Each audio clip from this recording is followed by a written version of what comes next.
কেমন করে নাক ডাকছে ফাতিমা। আজকে 3 দিন যাবত খুব অসুস্থ, ঠান্ডা জ্বর। তো দম নিতে গিয়ে এরকম করে সে নাক ডাকে। দেখুন বাচ্চাটার কি অবস্থা, এত ঠান্ডা লেগেছে মেয়েটার।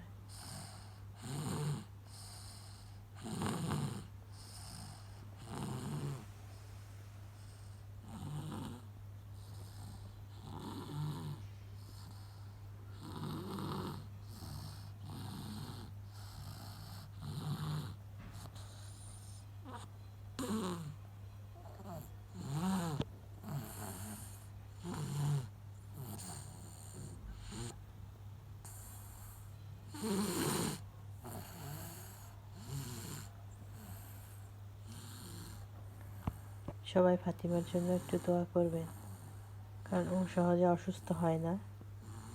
তো এবার বেশ কয়েকদিন হয়ে গেল খুব ঠান্ডা লেগেছে এবং সাথে জ্বর আছে। তো ঘুমানোর সময় বিশেষ করে বেশি অসুবিধা হয়, ও দম নিতে পারে না একদম। যদি ওর ট্রিটমেন্ট চলছে, তারপরেও খুব একটা উন্নতি আমি দেখছি না, কারণ ও দমটা নিতেই পারছে না একদম। দেখুন কিভাবে নাক ডাকছে ও।